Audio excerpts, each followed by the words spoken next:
कराऊं। मर्द शीश पर नमे मर्द बोली पहचाने, मर्द खिलावे खाई मर्द चिंता नहीं माने, मर्द ले गरु दे मर्द को मर्द बचावे, अने गहरे शंकरे काम मर्द को मर्द ही आवे।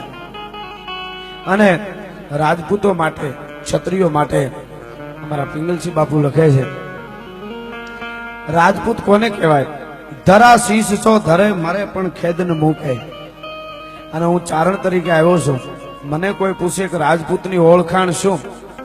ખાસ સાંભળજો, વાત બહુ નાની છે, પણ અમને કોઈ એમ પૂછે કે રાજપૂતની ઓળખાણ શું, રાજપૂત એટલે શું, ક્ષત્રિય એટલે શું, ત્યારે અમે એટલું કહી, ગામડું ગામ હોય, અડધી રાતનો ગજર ભાંગી ચૂકેલો હોય, રાતના 12 વાગ્યા પછીનો સમય હોય, અને અજાણ્યો માણસ, અજાણ્યો મહેમાન ગામમાં આવે, બજારમાં હાલ્યો આવતો હોય મહેમાન, અને એને 18 વર્ષની દીકરી હામી મળે. રાજપૂતની ઓળખાણ સાંભળજો.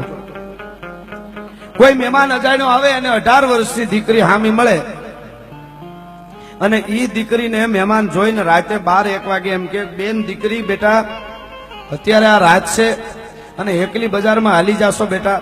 જવાય નહીં. ક્યાં ગઈ હતી? એટલે બેન એમ કે મારી ફલાણી બેનપણીને ત્યાં હું ભરત ભરતી હતી અને હવે ઘરે જાઉં છું. કે બેટા જવાય નહીં, અત્યારે 12-1 વાગ્યાનો સમય છે, રાત છે, જમાનો ખરાબ છે, અત્યારે એકલું રાતે ન નીકળાય. એમ ઈ દીકરી બોલે, અને પછી દીકરીને એમ મહેમાન કે ન નીકળાય, પછી દીકરી એને એમ કે અમારા ગામમાં નીકળવામાં વાંધો ન હોય. સાંભળજો, રાજપૂતની ઓળખાણ આપું છું, ક્ષત્રિયોની. દીકરીને મહેમાન કે અત્યારે એકલું ન નીકળાય, જમાનો ખરાબ છે, ત્યારે એ દીકરી એમ જવાબ આપે કે અમારા ગામમાં ગમે ત્યારે એકલું નીકળાય. શું કામે? તો કે અમારા ગામમાં એક જાજા હોય ને તો વાંધો જ નહીં, પણ અમારા ગામમાં એક ખોરડું રાજપૂતનું છે. કોના બાપની ત્રેવડ છે કે અમારા હામી ઊંચી આંખ કરીને જોઈ શકે? આને રાજપૂત કહેવાય.